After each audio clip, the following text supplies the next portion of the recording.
Monsieur Joël, vous savez qu'aujourd'hui, notre propre armée est fatiguée. Parce que quand les gens sortent, c'est l'armée qu'on envoie. On déferle l'armée sur la population, on tue nos frères. Quand on leur dit, quand vous tuez 2 personnes, ils vont se ressaisir. Tuez seulement 2 pour qu'ils se ressaisissent. Ça, à chaque jour, on devrait payer une amende de 30 000 francs. Et donc, ça veut dire que c'est des gens qui ils ne veulent pas que le Togo se développe, ils ne foutent rien pour le pays, mais ils empêchent aussi ceux qui ont le bon cœur pour aider le pays. Je t'assure qu'il y a un militaire, il vient de Kara, un militaire Kabier. Le militaire Kabier, il a fait un prêt pour faire un projet à Lomé. Maintenant, les gens du village sont venus le voir que, Dadja, que toi-même tu sais qu'au village là, il n'y a pas le WC. Dans ce direct, Joël, activiste béninois engagé aux côtés du peuple togolais, reçoit Romarixon, un Togolais de la diaspora, qui livre un témoignage détaillé sur une opération d'envoi de matériel médical à destination du Togo.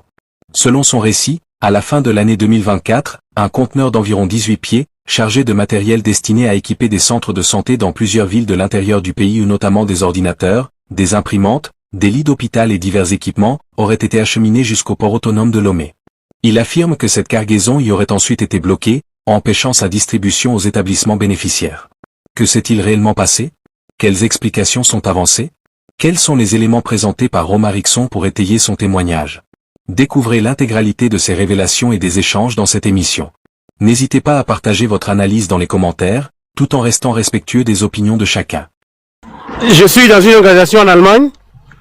Fin de l'année 2024, nous avons fait un camion 18 pieds, rempli de matériaux d'hôpitaux, ordinateurs, imprimantes, les lits, matraces, comment on dit, les pics, un peu de tout, 18 camions 18 pieds. Nous l'avons envoyé au Togo pour qu'on partage ça aux centres médico-sociaux des villes secondaires. Quand c'est arrivé au port, ils l'ont bloqué. On a dû faire des démarches, ça a fait plus de 1 mois. Et chaque jour, ils nous collèvent une amende de 30 000 par jour. Ça a fait plus de 1 mois avant qu'on... Ou bien c'est parce qu'ils savent que vous parlez politique, c'est pour ça qu'ils vous ont fait ça.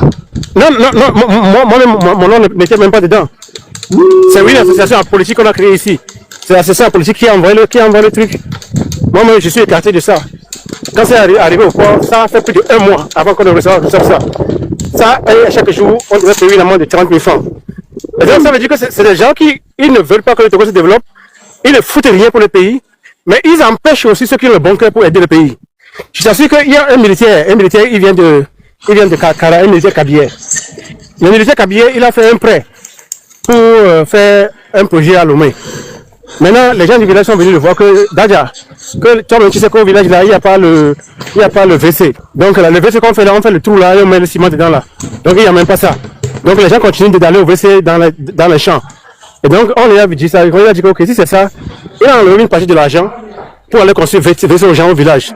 Le militaire là, il a été arrêté, mis en prison, torturé jusqu'à mort.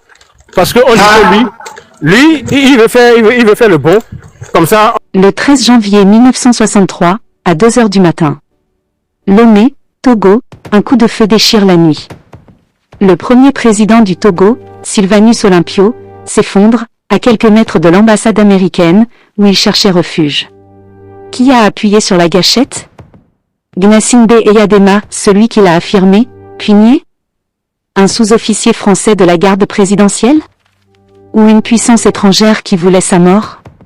60 ans après, la vérité est enfin dans vos mains. Ce livre, tiré d'archives post-coloniales togolaises, révèle ce que l'histoire officielle a soigneusement caché. Les vrais commanditaires de l'assassinat d'Olympio, la montée au pouvoir de la dynastie Gnassingbé. Les complicités étrangères jamais assumées, les secrets enfouis depuis plus de 60 ans, ne laissez pas l'histoire vous être volée. Le lien est juste en dessous de cette vidéo, cliquez, téléchargez, et découvrez la vérité. Les gens vont le suivre, il va faire le coup d'état à Fayassimé. Donc c'est ça. Donc, même quand tu es intellectuel, quand tu rentres dans ce régime, que tu fais quelque chose de bien, c'est que tu veux être meilleur pour pouvoir faire coup d'état au président. Même sa femme, même Madame Marguerite Nakadé, quand elle est venue, elle a fait des réformes dans l'armée, elle a fait beaucoup de choses. Et, tu sais pourquoi on l'a dégagée? Parce que certains sont allés dire à fois que si elle ne fait pas attention, la femme là est en train de travailler et les militaires vont lui faire un coup d'état pour mettre la femme comme président du Togo. L'a dégagée. La dame elle est en prison depuis plus de 8 mois maintenant actuellement. Donc c'est comme ça le Togo de M. Fayassimé. Maintenant là, il y a inondation. Dans tous les pays, quand il y a inondation, le président lui-même, il va là-bas. Il va dans la pluie, dans la boue pour aider les gens, faire des trucs et ensuite il fait sortir l'argent. il n'a même pas fait de communiqué. Et la dernière fois qu'on l'a vu, c'est une fête à Kara. Ça veut dire que les Togolais n'ont rien à attendre de ce monsieur. Et la seule chose qu'il reste à faire, c'est de se lever pour le dégager.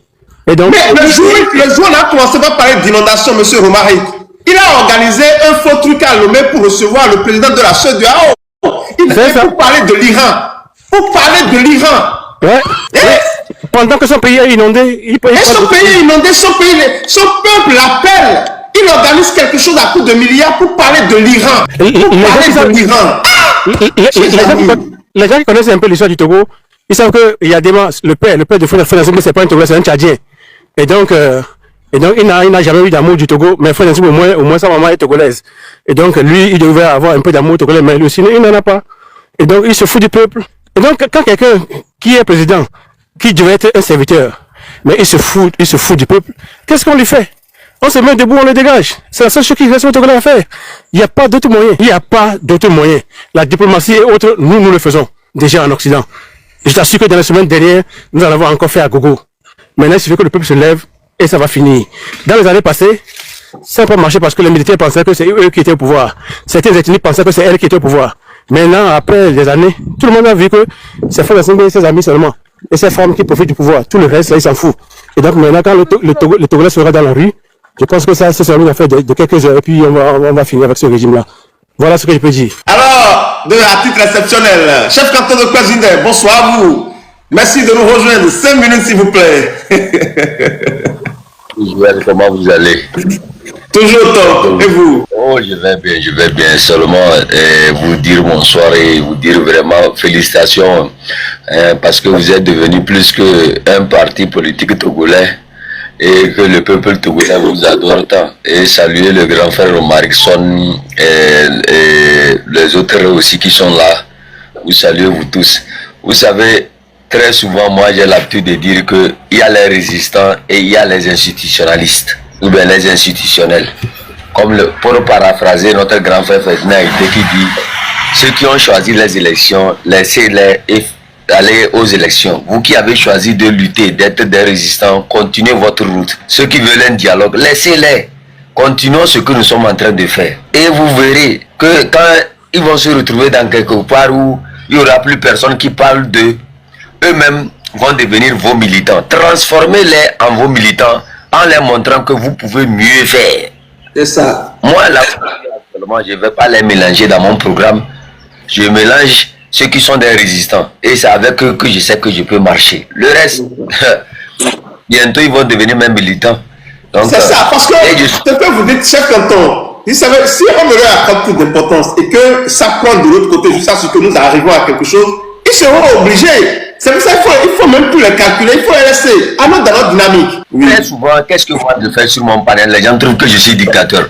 Quand je vois que tu ne partages pas les opinions des résistants, je ne te montre pas. Si tu es de l'ANC, tu vas rester sur ton panel, faire ton truc. Moi aussi, je reste chez moi, je fais mon truc. Vous comprenez? Vous savez, nous sommes avec des esprits faibles parfois. Quand on les fait monter comme ça, c'est ça qui fait que les gens se perdent à un instant. Mais si on continue par frapper dans le même sens, par envoyer les mêmes ondes positives à nos followers et à tous ceux qui nous suivent, vous verrez que là où nous sommes arrivés, on va avancer. Mais à tout moment, on les monte, on a des débats bizarres avec eux. Ça fait qu'il y a une tautologie. Nos militants n'arrivent plus à se retrouver.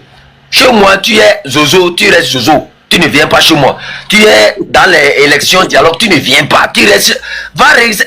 Visitez-les seulement sur leur panel, vous allez voir combien de personnes ils arrivent à regrouper. Pourquoi moi je vais partager mon travail ou me permettre que le sorcier vienne s'installer dans ma maison pour essayer d'acheter certains esprits chez moi? Pourquoi moi, chaque fois je vais chez les charlatans, pourquoi? Pour me protéger contre les sorciers. Donc pourquoi, après avoir fait un périmètre de sécurité chez moi, je vais ouvrir encore le sorcier, viens rester dans ma maison. Faites des périmètres de sécurité dans vos maisons. Installez tout ça dans vos maisons. Ne leur donnez plus la chance de venir sur vos panels. Et vous allez voir, ils vont mourir d'eux automatiquement. C'est pas quelqu'un qui va leur dire que non, viens chez moi ou bien ne viens pas chez moi.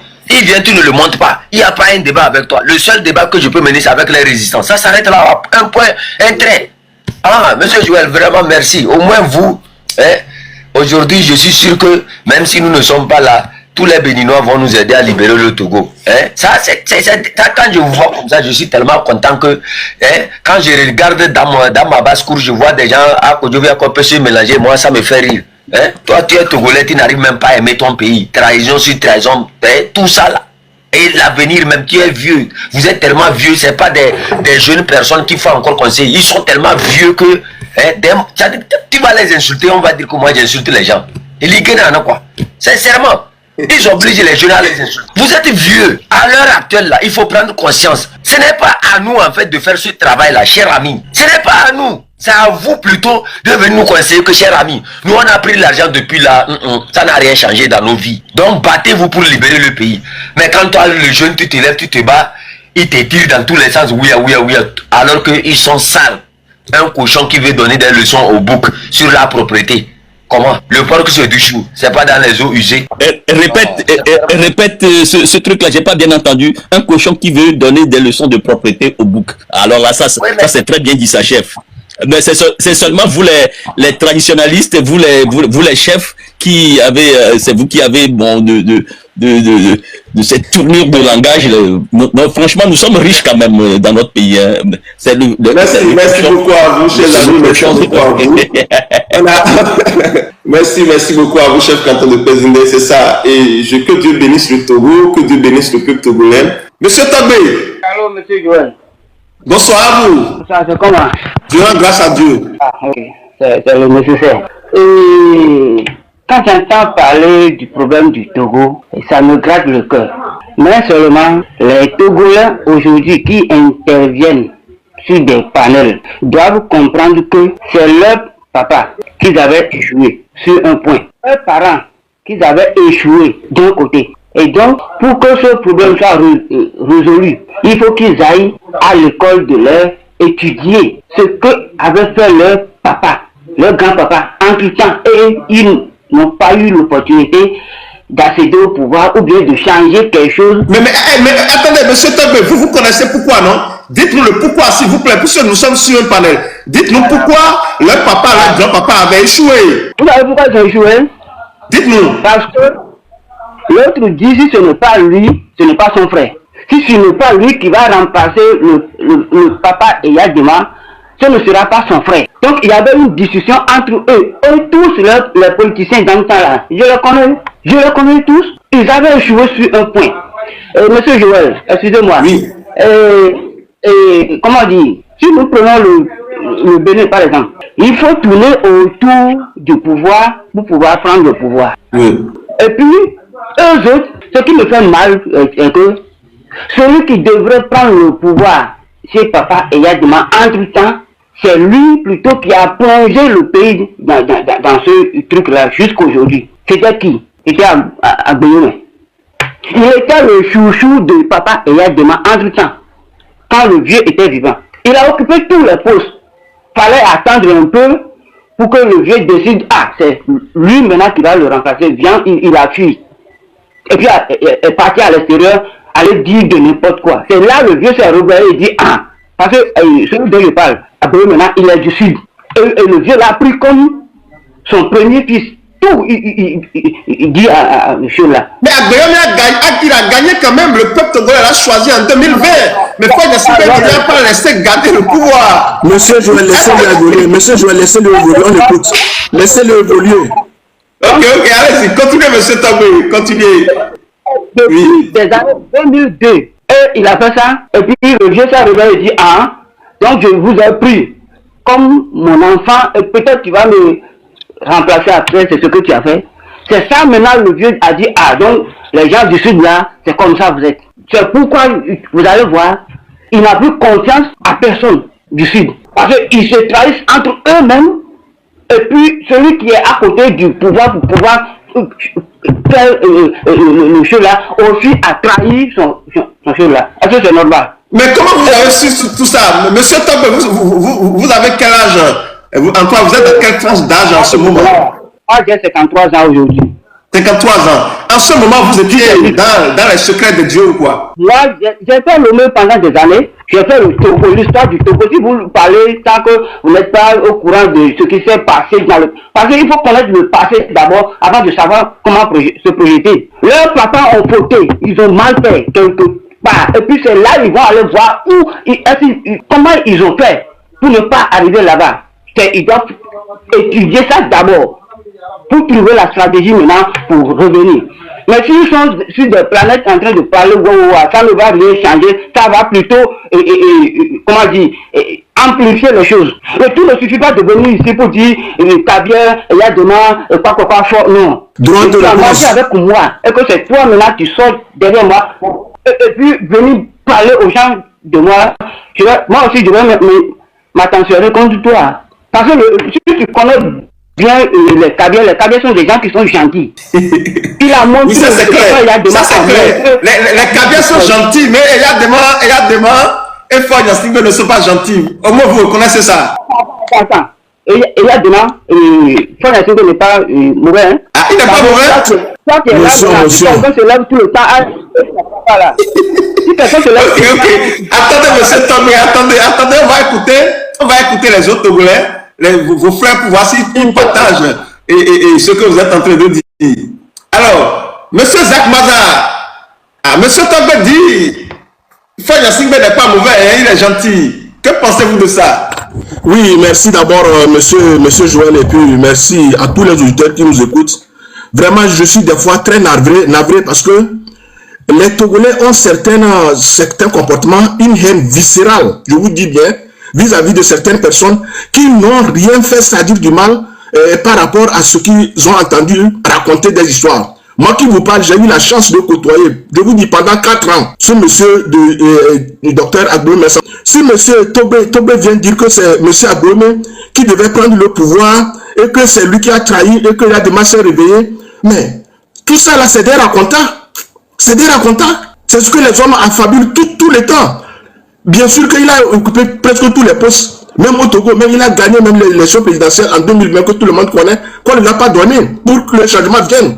Mais dire que c'est lui qui a fait que le Togo et que les hommes aillent apprendre l'histoire, mais monsieur, j'espère qu'il faut au moins du respect et de la dignité pour les hommes. Hein.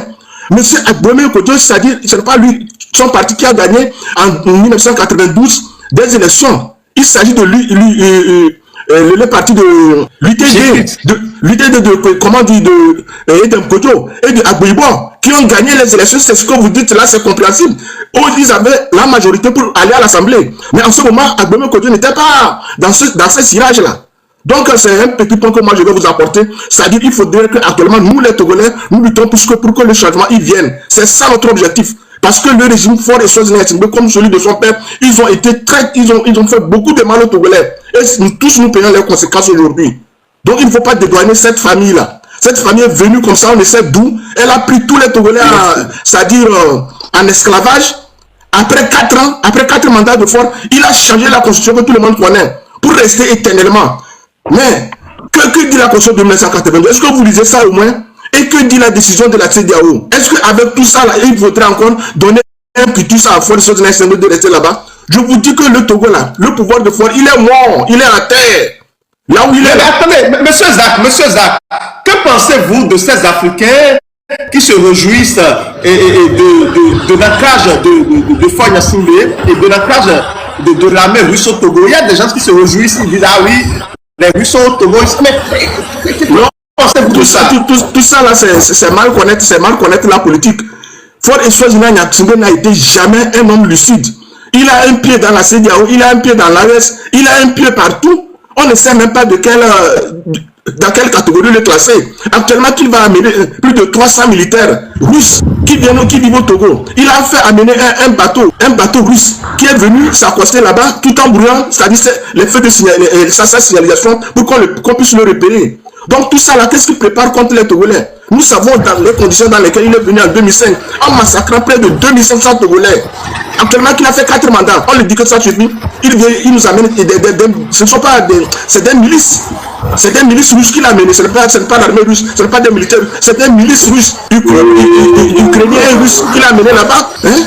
Est-ce qu'on a encore besoin de discuter de tout ça là? Moi, j'appelle les Togolais à prendre conscience et à laisser toutes les divagations là. Il est temps que nous nous levons comme un seul homme pour mettre fin à ce système là, parce que le système est déjà à terre. C'est pourquoi on dit que la sensibilisation doit toucher tous les coins du Togo. Une fois qu'un appel sera lancé, qu'on se lève comme un seul homme pour mettre fin à ce système là. Ça a trop duré comme ça. Venez dire que les décisions sont bonnes, mais vous êtes vraiment sadomasochiste, hein, mon frère. Hein? Vous réjouissez de celui qui vous tourne. Regard croisé, c'est un intellectuel. Je crois, si je me trompe, personne ne souffre au Togo. Regard croisé, j'espère que vous êtes en train d'ironiser. Attendez, monsieur. Je voudrais encore venir pour dire que ça fait un an, tu te rappelles, il y avait l'année passée là, il y avait eu des discussions, nous sommes encore en train de faire voilà. Ça fait un an, c'est le même message sur le panel. Les Togolais doivent se réveiller comme un seul homme. Fornia Singbe est mauvais, la famille Nyasingbe, le peuple togolais souffre, c'est le même message un an après. Puisque rien n'a changé, c'est normal, monsieur Togoland. Rien n'a changé. Fornia Singbe est toujours là, donc c'est normal. Pourquoi attendez. Et vous attendez à une réponse différente. La dictature est toujours là, le dictateur est toujours là. Donc c'est normal que nous puissions continuer à dire la même chose. Fornia Singbe c'est un dictateur. Il est dictateur, son papa était dictateur, voyez-vous, et puis il a usurpé du pouvoir d'État. Et le peuple togolais est en train de dénoncer des choses. Il utilise des milliards de Togolais pour pouvoir garder le pouvoir, conserver le pouvoir. Son rapprochement avec la Russie, tout le monde le sait. C'est pour conserver le pouvoir. Ce n'est pas dans le bénéfice du peuple togolais. Nous allons toujours continuer. C'est le jour où il va quitter le pouvoir que nous allons changer de réponse. Monsieur Togoland, allez-y, nous vous écoutons. Ok, monsieur Joël. Je suis parfaitement... En fait, ça, c'est un diagnostic que vous avez fait. C'est-à-dire que vous faites une analyse de situation, mais ça doit vous conduire à la résolution du problème. Donc, on est toujours dans l'analyse de situation, on dit toujours la même phrase. Et jamais on n'a pu trouver la solution. Il est temps maintenant de réfléchir sur des stratégies. Proposez-nous des solutions. Proposez-nous des solutions. Il y a quoi au Togo? On a volé, tout ça, c'est connu déjà. Maintenant, est-ce qu'on a des solutions? C'est ça qu'il faut. Il faut maintenant que les gens pensent aux solutions. Parce qu'on va... Ok, et vous, Togoland, proposez-nous des solutions. Ben, écoutez, il faut que je sois d'accord avec votre diagnostic avant de vous proposer des solutions.